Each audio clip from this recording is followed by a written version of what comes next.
Sorry, it's really hot. Unlike my last couple of first dates. If we went out on a date together, would it be awkward? Would it be boring? Would it be tense? Would you or I want to leave shortly after we sat down to talk to each other?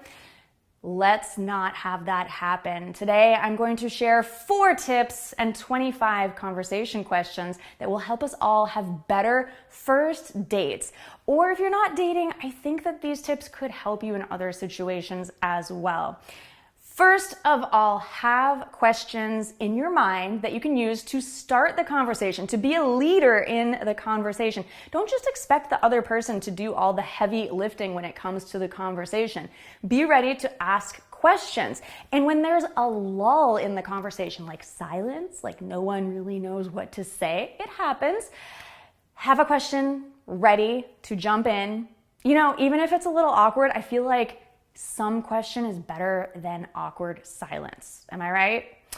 Let's go through some of my favorite questions. Obvious ones like, what do you do for fun? What do you do for work? How did you get started? Now, that's kind of a follow-up question, and follow-up questions obviously depend on the initial question and the topic, but I really encourage you to ask follow-up questions to go deeper into each topic and not just run through this list of questions like a job interview.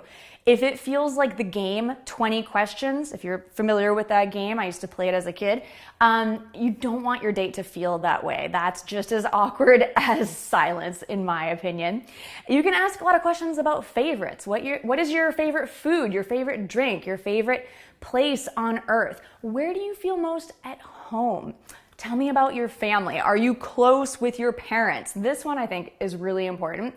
Tell me about your brothers, your sisters, or do you have siblings? Personally, I don't have siblings, so that's not a great topic, but I guess you could follow up with, well, did you want siblings? Or you can always be curious and ask questions that are appropriate for the person that you're with. Some of my favorite questions are about media and learning. So what is the most recent thing that you learned? Or what would you like to learn next?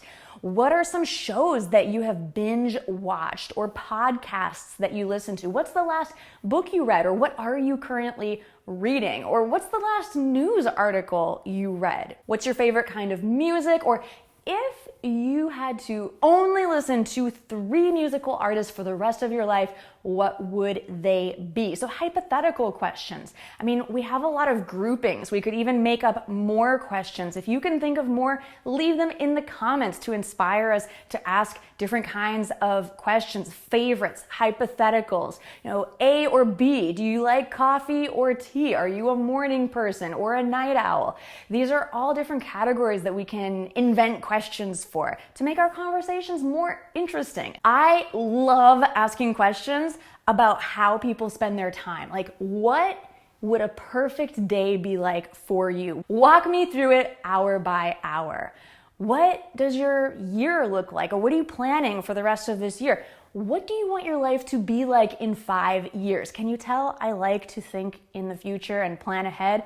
I love these kinds of questions. Find out what people are passionate about. What was your favorite subject in school? If you had to start a business, what would that business be and why? If you could have a superpower, what would it be? If you could only eat 3 foods for the rest of your life, what would they be? One of my favorites that my friend Pauline suggested is, what were you doing this time of year last year? Or you could really make this for any time. What did you do last year on your birthday? What did you do last year for New Year's? You know, you can ask something that seems relevant, right? This is really cool because it invites the person to tell a story. So these are some of my favorite conversation starter questions. What are yours? Do you have others that I didn't mention? Please share them. I would love to know.